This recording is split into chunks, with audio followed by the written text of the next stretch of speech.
The views and opinions expressed on any program are those of the producers and/or the persons appearing on the program and do not necessarily reflect the views and opinions of FRC Media, Bristol Community College, or the City of Fall River.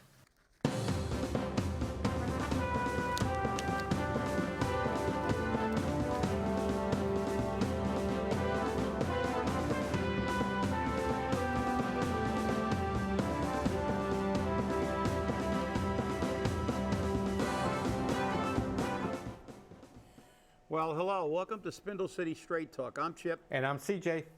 And it is Wednesday. Hump Day. We had that long weekend. So, as many of you probably are already quite aware, the breaking news at about 4 o'clock this morning was that Aaron Hernandez had allegedly hung himself in prison. And I will read you the statement from the Mass Department of Corrections.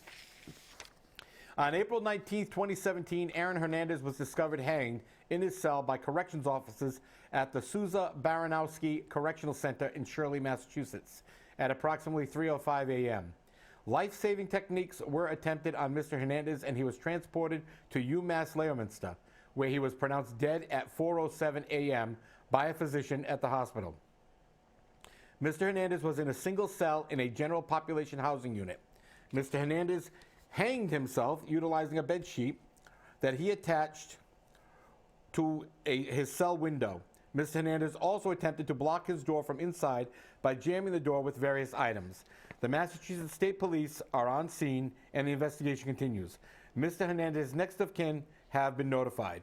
Christopher M. Fallon, Assistant Deputy Commissioner of Communications, Massachusetts Department of Communications. I think that was pretty clear. Well, yeah, that's it. So he, it's alleged they are investigating, and we'll find out. But I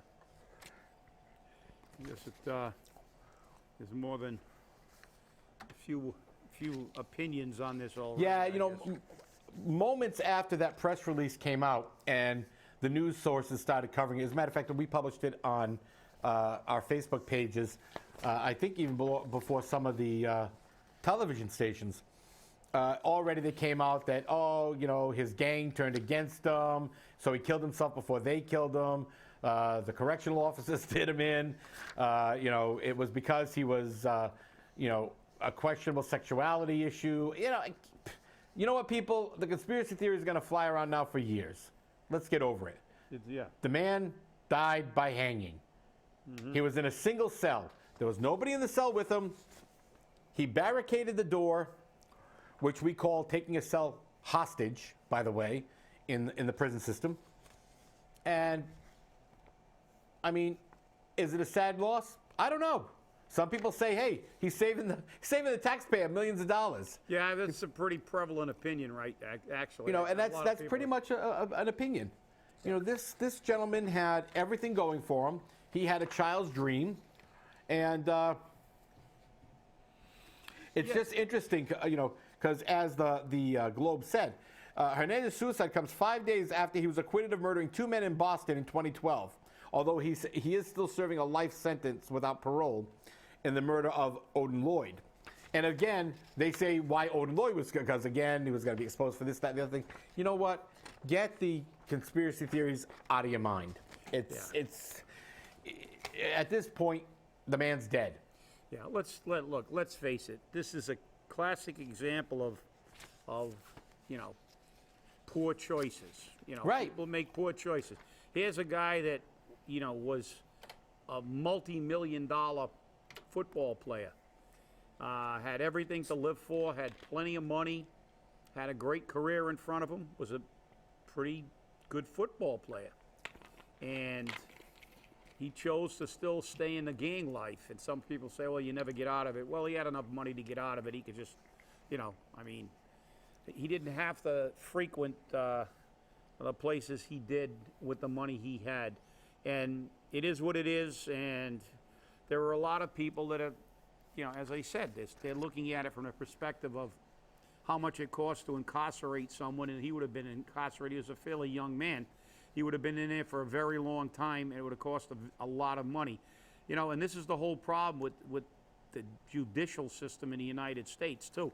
I mean, we've got that issue down in Arkansas where they want to execute people before the drug, one of the lethal drugs, the cocktail they use, expires. And they get the anti-death penalty people all up in arms, and they're talking about you can't execute people, in that many people in that short a time. And I don't follow that argument.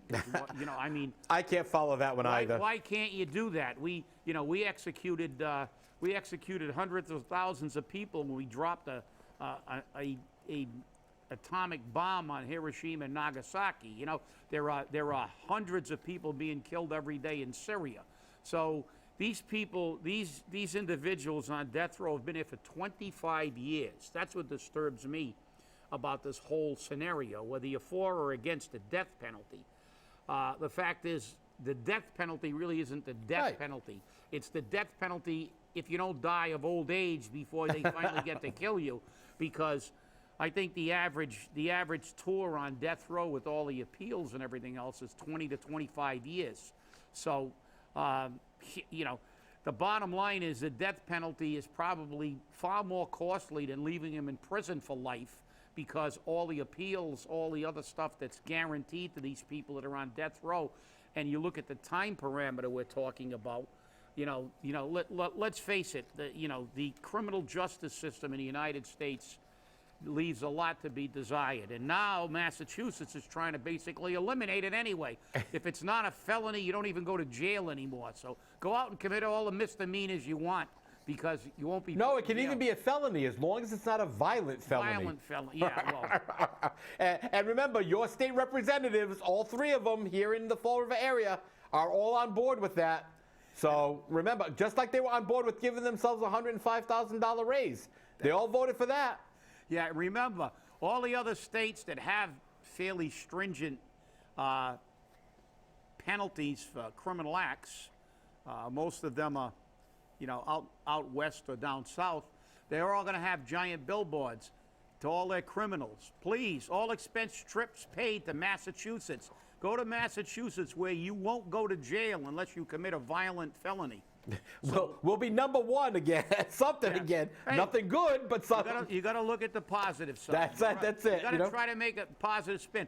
We'll fill the market rate housing. That's it. That's for sure. Oh, and by the way, talk about timing.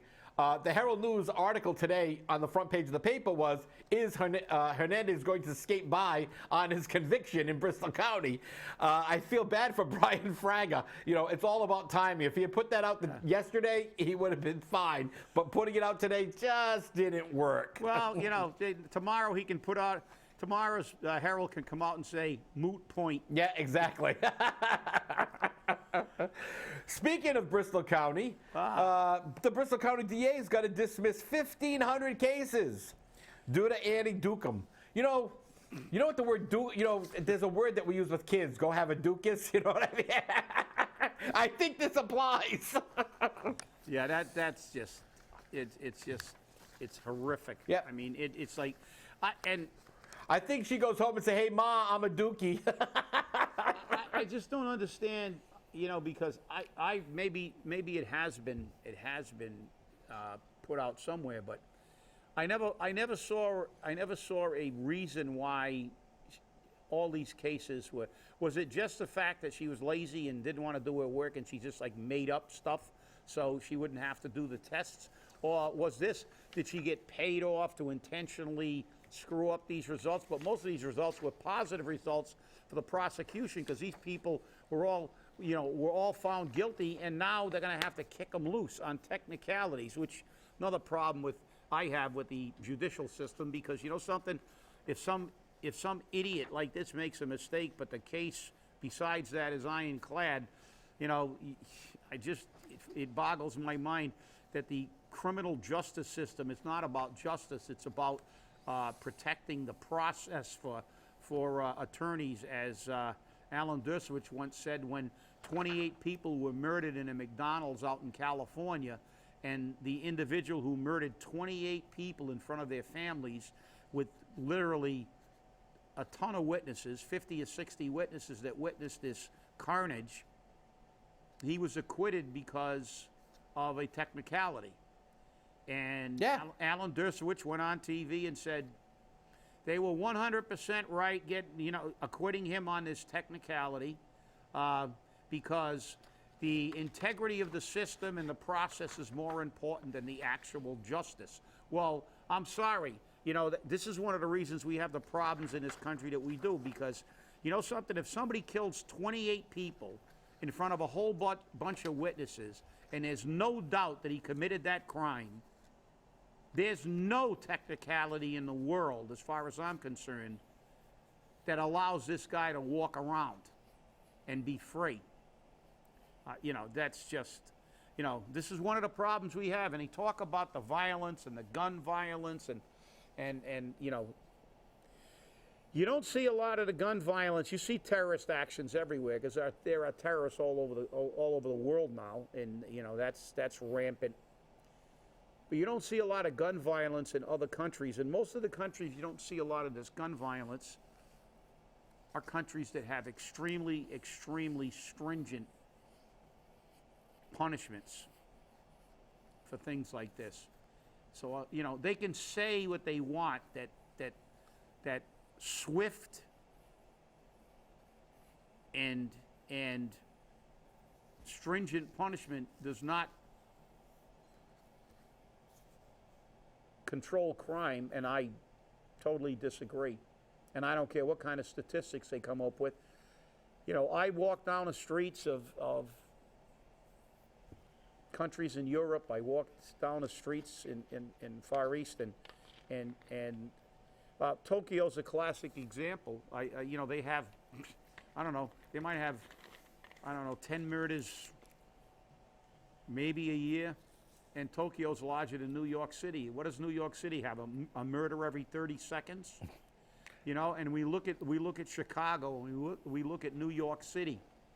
But I know one thing about any country outside the United States. One of the things you talk to people about, they all have one common opinion. I don't want to go to jail, because jail is not fun. There are no gyms, and there are no, it's not fun to go to jail in other countries. And if they say that's not a deterrent, well, I disagree. So that's, and I guess now Aaron Hernandez doesn't have to worry about it. So. Well, we just got some breaking news on Hernandez again.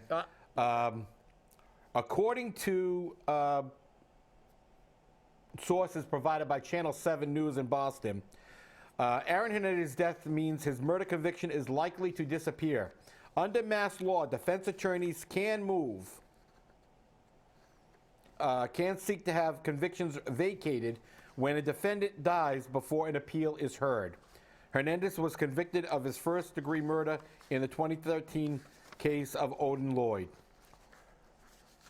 Authorities say Hernandez, this is kind of hard to follow because it's updating regularly, but basically, he can, his case can be vacated. And when they look at some of the other cases, John Salvi, who was convicted of killing 2 abortion clinic workers in Brookline in '94, had his convictions dismissed after he killed himself.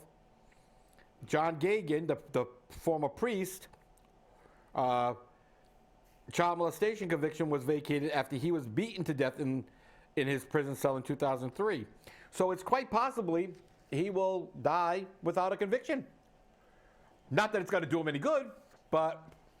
Well, he'll, and that's the other thing, they're overturning it. I don't know if, like I said, it's a moot point. But, this is the whole issue. This system is really screwed up. Now, we're looking at 1,500 cases being dismissed. They're seeking to dismiss 1,500 cases. Right. I mean, that's mind-boggling. I mean, it's not like she screwed up and did something, but now because she tampered with one, we get that word that we talk about ethics a lot that nobody seems to understand, perception. See, she was found tampering with something. Now it calls into question everything she ever touched. Right. So again, we have a perception here, and so the DA is seeking to dismiss these cases. Yeah, they're going into Superior Court, and Tom Quinn was on the air about this, and they're definitely going to have to dismiss all these cases. So again, your drug dealers are back on the streets. So, or alleged drug dealers. Let's correct that. Alleged drug dealers. Well, now drug dealers who were convicted, but now are not convicted because they're overturned. Tainted because of technicalities. Right, they're overturned. They may have had a preponderance of other evidence. And don't get me wrong, if somebody says that the reason that someone was convicted is proved to be erroneous, obviously the conviction should be overturned. But to overturn something when you could have made a case without that evidence and still had this individual convicted. Right. Well, that's the problem, because what does it get down to again? Money. The DA does not want to have to re-prosecute all these crimes with tainted evidence and then have a chance of maybe losing it because the defense attorney will try to, this is all about, look, time and money. And this is why we always say perceptions become the reality. And people need to understand that, whether it be in life or politics, it's always the same. Well, State Representative Carol Fiola decided to take the bull by the horns. She filed a bill to require sober houses to be certified. She must have been looking at a crystal ball, because she filed that bill before we had the issue with the sober house that was closed. Right, on John Street. So she was, nobody can say that she kind of jumped on a bandwagon after the fact. No, because she's been on this. She's been on this for a while. Yep. And City Councilor Pereira did the same thing. Yep. She's been investigating how many of them we have that are unlicensed. Because technically, they're supposed to be licensed by the city as a rooming house. Yeah. And this is the problem that we have. In 2014, legislation was passed to establish sober houses in order to provide more housing opportunities to people recovering from addiction and coming out of incarceration. Here we go again. We're going to spend our tax dollars on addicts and criminals. Yep. And this place that was closed had no electricity, no heat. Well, that was John Street, right? And no electricity, no heat, and no fire protection system. Obviously, if you don't have electricity, you're not going to have you can have battery-operated smokes, but the battery's not going to last forever. And obviously, if they're not spending the money on the heat and electricity, probably had no smoke detectors. But we're looking at these things, which are obviously not in compliance. And the property owner was identified as the law officers of Lepo and Lepo of Brockton. And then Attorney Martin Lepo was contacted, and he said he was not the owner. He denied being the owner. He represents them. Represents AFD Realty, an absentee landlord. Of course. And this is what we have. But this is the same issue we had with JRI when they were doing it, but because they gave us fireworks, the city decided that it was time to get rid of that case. We're not going to prosecute them. Give me a break. Yeah, and this is one of the problems Fall River has. People say, why do you always talk about the old Fall River? Well, the old Fall River, before we had anybody who could get rid of it, dump their house and had a job and wasn't locked in, 90% of them have left the city. Right. We are down to something in the last stat I looked at, and it's probably lower than that now. We only had 37% of the people in this city who own their own property. Right. So when you have and live in the city. When you have absentee landlords, most of whom live outside the city, they do not care about their property. They'll say, oh, I pay some maintenance guy that might or might not go by. And then you have people living like this: no electricity, no heat, no smoke detectors, and in compliance, in non-compliance with the law. And this is it is a safety issue. And kudos to State Representative Fiola and City Councilor Pereira for doing for doing this, because had anybody died in these residents, because who knows, if it got cold, somebody's gonna try to get a portable heater in there or something like that, and ends up with a fire and a lot of dead people, and everybody will be saying, why did this happen? And she's right. But then again, there's a root cause of this. This stuff doesn't happen in owner-occupied buildings. You know? People who own 3 families and live in them are not going to allow the place not to have any heat, where you can have broken pipes, not to have any electricity or no smoke detectors, because they don't want to die, and they live there. And when you look at neighborhoods that have rampant, crime, those neighborhoods are normally full of projects or absentee landlord-owned multiple family houses. Right. That's the nature of the beast. And the way Fall River is, and its inability to understand that we have to begin to cultivate a new city of people who can get jobs and bring people in who will buy homes, and they will only do that when we have jobs and we have businesses, which won't come here as long as we have. It's a very, very long process, and all this horse maneuver about putting facades on Purchase Street and rebranding doesn't work, because these are the facts of life. And when you look beyond the headline to some of the other causes, when you look at this thing, here it is, an absentee landlord. Right. An absentee landlord again. It's ridiculous, okay? It really is.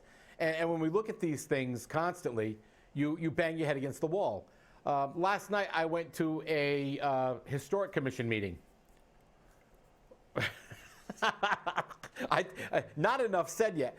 But the two members of the park board were there, and they were arguing about benches.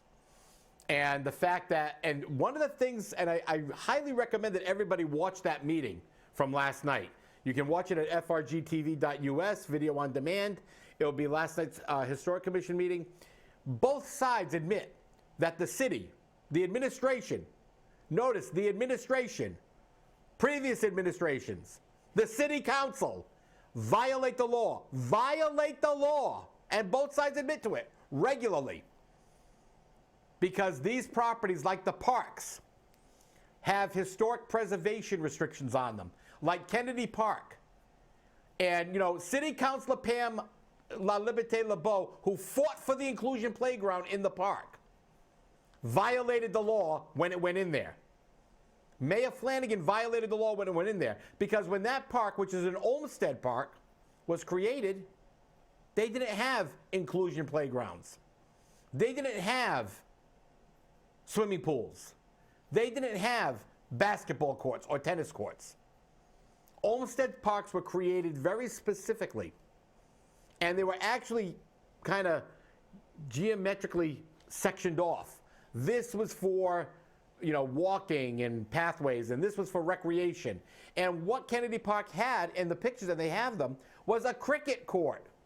Nobody plays cricket anymore. Yeah, unless you go to England. Right. Nobody really plays cricket anymore around here, so now they've got a baseball field. And that's okay. That's a similar guideline. But it wasn't designed with a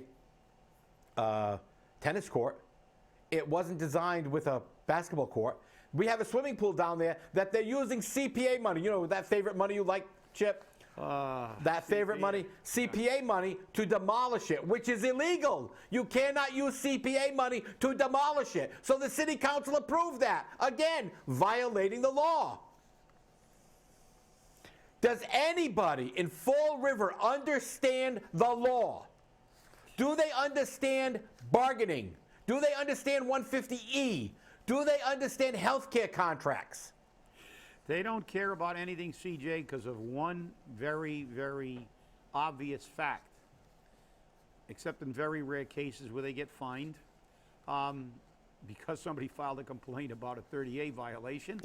But the reality is there are no consequences for their ignoring the law. You file something with the state, and this giant bureaucracy and all the politicians cover for each other. And even though what they're doing is a waste of the taxpayers' money, I was against it, and I will be perfectly upfront about this. I was opposed to the CPA when it was initially proposed. Because, you know, anybody with a modicum of intelligence knew that this was just a political maneuver. They told you how good it was going to be and how cheap it was going to be and how all its great usages. And now we've learned, after having this thing, it's been constantly used as a slush fund for politically connected people and for people who have a vested interest in things, and it's used illegally for the most part. And I think the taxpayers, look, we pay enough taxes. Give us at least that little bit of money back, because you've proven you can't give it to you can't utilize it in a way that's going to be beneficial to everybody. If you're not politically connected, you need not apply. And, you know, that's the thing that, you know, really disturbs me about this stuff. And as I said, there are no consequences. Yeah, you're right. It's an illegal use. What's going to happen? Nothing. The city is not going to be made to put that money back because it's only taxpayer money. Who gives a damn about the taxpayer? Nobody cares about the taxpayer. It's only our money that they're wasting. It's only our money that they're using illegally. It's not their money. If it was their money, they wouldn't use it. It's that simple. Screw you, taxpayer! Yeah, and, you know, that's exactly what it is. That's why there's never any concern about whether a cost is justified, whether the usage is proper. It's like, who cares? It's only taxpayer money, and if we run out, we'll just tax them some more and increase their fees. Who cares? They'll get over it, right? Yeah. Or they'll move out of the city, or they'll go bankrupt and lose their house, and then, you know, then we'll ask the state for more money. Who cares? That's the way it works. Which is taxpayer money again. Exactly. So, you know, it doesn't really matter. You know, the United incident is really starting a change in a lot of the airlines. Delta's now okayed offers up to $9,950 to flyers who give up their seats. True. I'd give up my seat for $9,000. Hey, you're going to give me $9,000? Hey, take my seat. I'll fly back tomorrow. You can even have my suitcase. Exactly, you know. United has come out with a policy now that they will no longer remove passengers from the aircraft. Once they're boarded, they're boarded. It's that simple. Yeah, and I think I don't know if it's in this article because I haven't had I don't think it is, but. That decision was rendered by United yesterday. Yeah, United. What I also heard when I was watching the news, national news, that United also said to go in conjunction with this that they wouldn't be removed, and the reason they wouldn't be removed was that they have passed a new directive that if flight crews want to get on a flight, they have to apply an hour before the flight, so therefore they're not boarded. Right, so exactly. Once you're boarded, it means that the flight crews, if they want to try to bump them for flight crews, they're not they can't try to get on. Exactly. You know, it's amazing what's happening, but this is the time. And remember, you know, you don't have to worry about it with us. You know, what was that South whatever Air? South whatever, Southwest. Southwest Air. They don't beat you. Hey, we'll see you on Friday. You have a great weekend. And remember, stay angry. Stay angry. They only beat you if you need to on Southwest.